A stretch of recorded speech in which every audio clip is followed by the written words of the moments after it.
In the early 20th century, logging roads weren't built to last. They were built to move timber fast.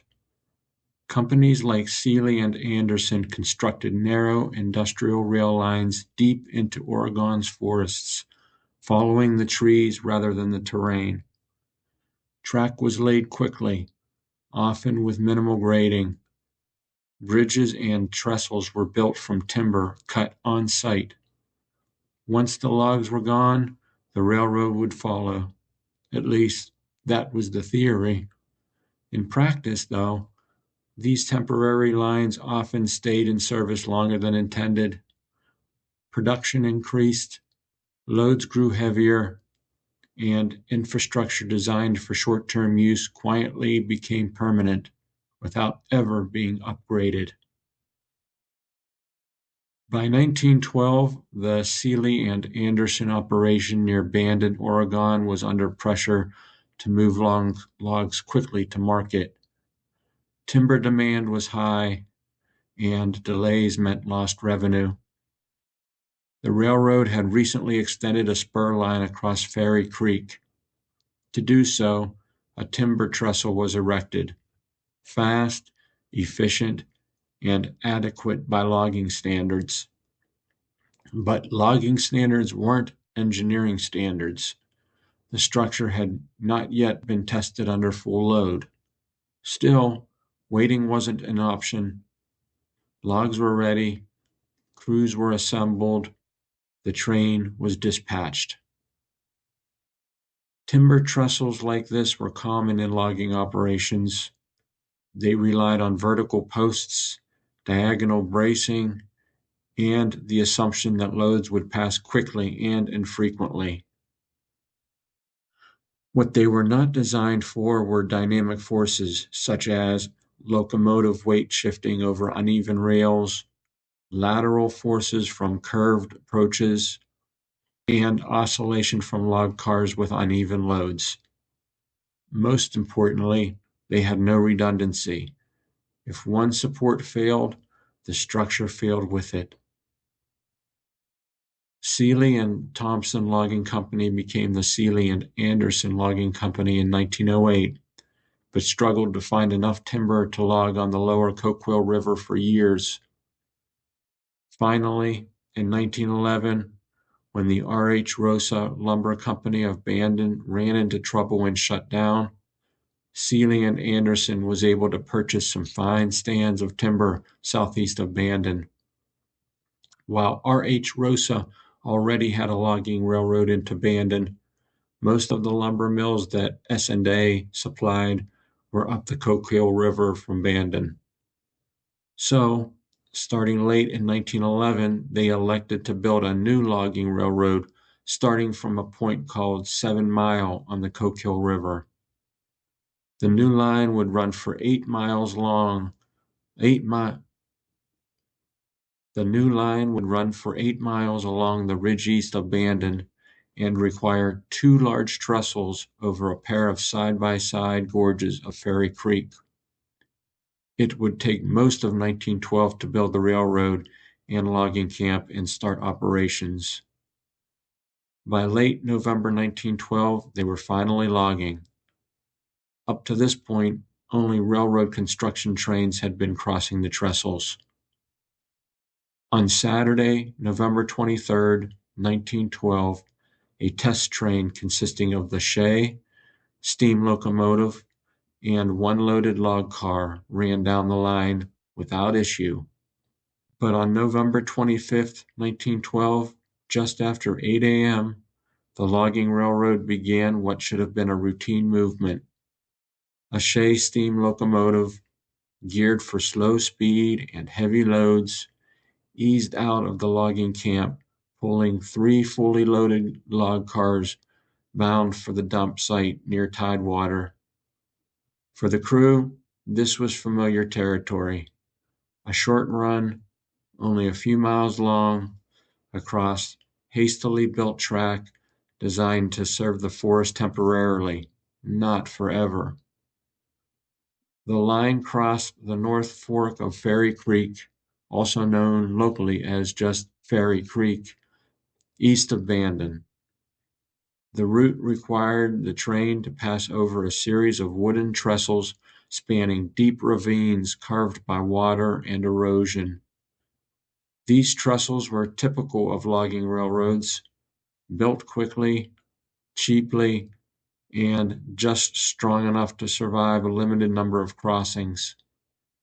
Many were constructed with untreated timber, minimal bracing, and little margin for error. As the train rolled forward, it successfully crossed the first trestle without incident. Moments later, it began creeping onto the second trestle, a longer and higher structure suspended nearly 100 feet above the creek bed below.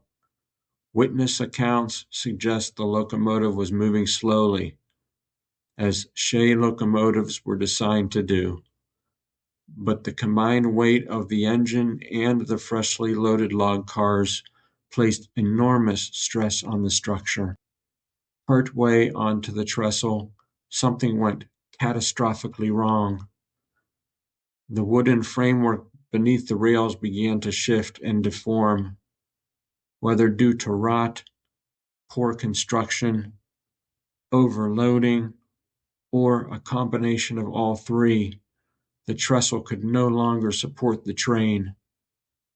Engineer Jason McDowell, sensing the movement beneath him, reacted instinctively. He applied the air brakes, attempting to slow or stop the train before the situation worsened. Instead, the sudden braking transferred force forward through the train. The trestle lurched violently, buckling ahead of the locomotive while simultaneously tearing away from the structure behind it. In a matter of seconds, the entire span failed. The Shay steam locomotive plunged approximately 96 feet, flipping as it fell and landing upside down, buried in a tangled mass of splintered timbers, rails, and shattered log cars. The impact was catastrophic. The locomotive's boiler cracked, instantly releasing a violent cloud of superheated steam. For the crew, the fall itself was only the beginning. The escaping steam swept through the wreckage, scalding nearly all of the victims. Survivors later described horrific injuries caused not just by impact trauma, but by burns so severe that escape was impossible. In an era before modern emergency response, the remote location meant help was slow to arrive. By the time rescuers reached the site, the damage was irreversible.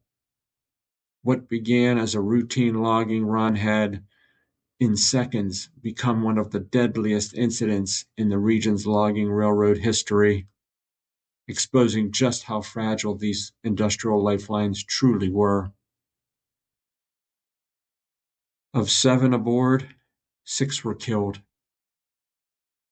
Engineer John Jim McDowell, Fireman Charles Smith, Logger Wright, Chauncey Humphrey, Guy Rose, Fred Atkins. One man survived. His name was Roll Anderson, and he later described the suddenness of the collapse. There was absolutely no chance to react, absolutely no chance to escape. No single mistake caused the disaster. A coroner's inquest cleared the company of wrongdoing and didn't place any blame on the company, the primary contractor building the railroad, or Oscar Lewis, the contractor who built the bridge. Oscar admitted he was no expert on bridge design, but just built them to the specifications. The disaster was deduced to be the result of major flaws in the design of the bridge. There was no longitudinal bracing of the bridge, and the piles only extended from a bottom sill to a top cap on each level, and not passing through the levels. So there was nothing stopping longitudinal forces from collapsing the top tier of the trestle like a string of dominoes. The wreck was inevitable. In addition, there are other reasons for the disaster. Temporary infrastructure pushed beyond its limits, economic pressure overriding caution, equipment that magnified weaknesses, and a system that accepted risk as normal. The trestle didn't fail. The trestle didn't fail because it was poorly built. It failed because it was asked to do something it was never designed to: survive.